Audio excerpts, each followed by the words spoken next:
Hola chicos, vamos a ver ahora algunas aplicaciones de las propiedades de trigonometría que estuvimos estudiando en videos anteriores. En este problema dice, una persona intenta conocer la altura de una montaña, para eso dispone de un teodolito con el que determina dos ángulos de elevación, uno de 33 grados 6 minutos 41 segundos y el otro de 34 grados 17 minutos 13 segundos. Si los ángulos de elevación fueron tomados desde lugares que distan 100 metros entre sí, ¿cuál es la altura de la montaña?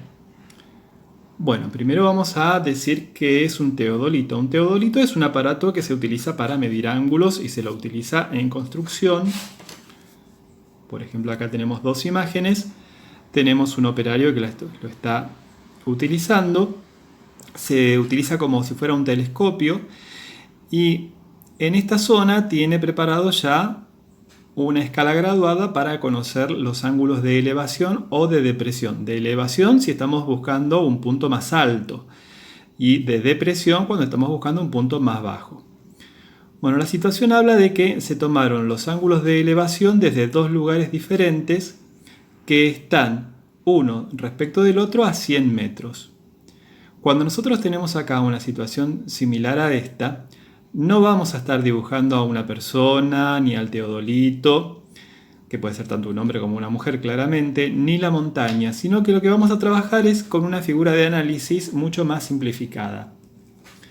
Acá nosotros tenemos una situación típica en donde tenemos dos ángulos de elevación y hay que averiguar el valor de una altura que por el momento no se la conoce. En la situación problemática habla de dos ángulos. Un ángulo que tiene una amplitud de 33 grados 6 minutos 41 segundos.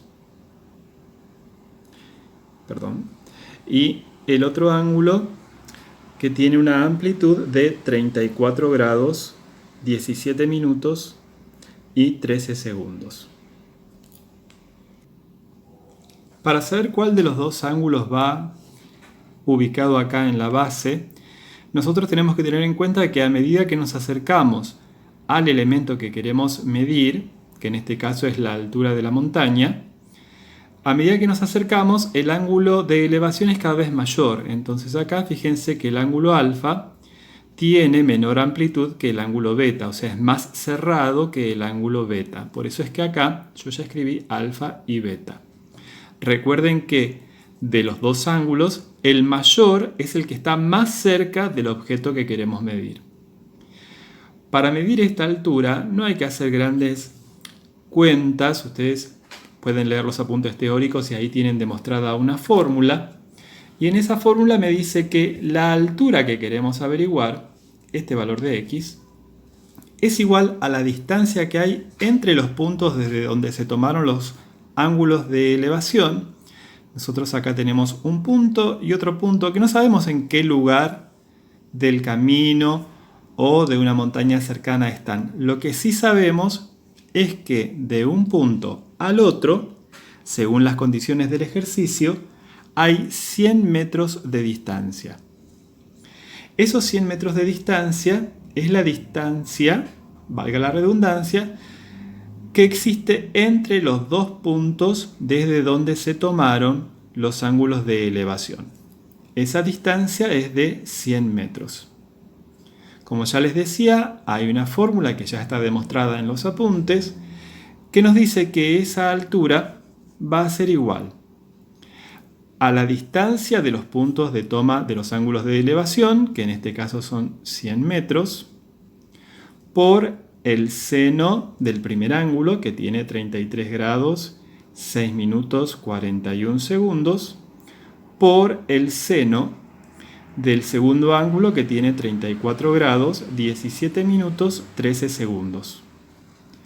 En el denominador vamos a colocar el seno de la diferencia entre estos ángulos. La diferencia, o sea, el ángulo que surja acá como resta, tiene que ser un ángulo positivo. Para que sea así, el primer ángulo que vamos a colocar es el mayor de los dos. Por eso ven acá que dice la fórmula seno de beta menos alfa. El mayor va primero en este caso. La diferencia tiene que ser un número positivo, si no les va a dar una altura negativa, lo cual no es correcto en este caso. 34 grados, 17 minutos, 13 segundos, menos 33 grados, 6 minutos, 41 segundos. La diferencia no la vamos a calcular a mano porque las calculadoras ya vienen preparadas para el sistema sexagesimal con grados, minutos y segundos. Fíjense acá que tiene la tecla ya específica. En el numerador no importa en qué orden escriban los ángulos, porque el producto es conmutativo, pero en el denominador sí es importante que coloquen primero al mayor de los dos. Entonces, ¿cómo hacemos la cuenta? Obviamente encendemos la calculadora, tiene que estar en el modo DEG, tiene que tener una D en el borde de la pantalla porque estamos trabajando con el sistema sexagesimal. Y yo lo voy a hacer como si esta calculadora no tuviera la línea de fracción, para que sirva el ejemplo para cualquier tipo de calculadora. Tenemos 100 metros por el seno, y acá escribimos el ángulo, 33 grados, 6 minutos, 41 segundos. Los dibujos que aparecen en la pantalla no se corresponden con grados, minutos y segundos, pero la calculadora ya sabe que se trata de esos órdenes. Por el seno de 34 grados, 17 minutos, 13 segundos. Hasta ahí es el numerador. Dividido, y eso es lo que significa la línea de fracción, el seno de la diferencia. Volvemos a escribir los ángulos, 34 grados, 17 minutos, 13 segundos. Menos 33 grados, 6 minutos, 41 segundos. Cerramos el cálculo, presionamos obviamente el igual y ya nos dice la medida de esta altura.